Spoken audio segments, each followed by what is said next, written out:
Lake Natron, located in Tanzania's dry northwest region, is unlike any other lake you've ever seen or read about.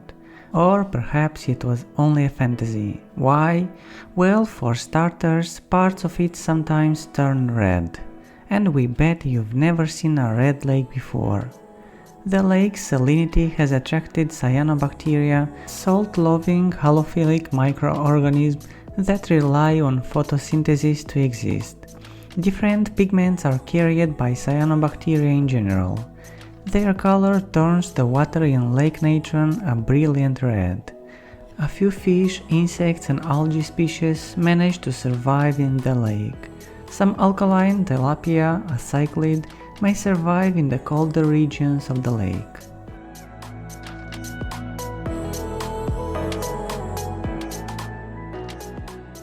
While you're enjoying these awesome drone shots, don't forget to like and subscribe and ring the bell. We are posting videos like this twice a week and we would hate for you to miss it.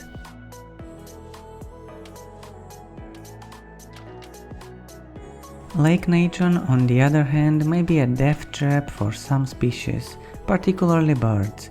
They are tricked into diving into the red waters for food by the mirror-like surface.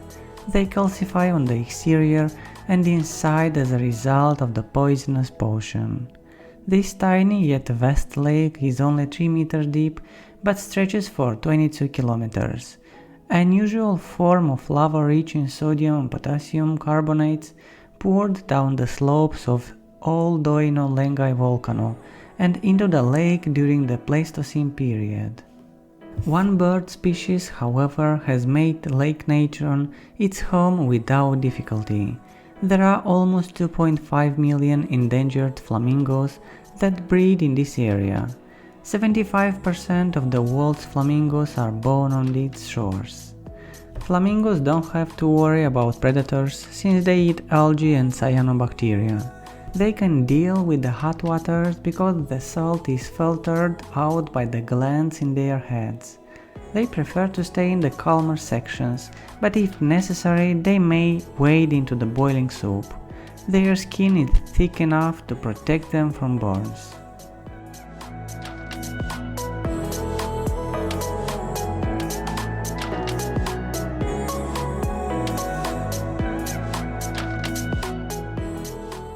The lake's properties are more suitable for the dead than the living for most humans. People have occasionally survived the lake's potency.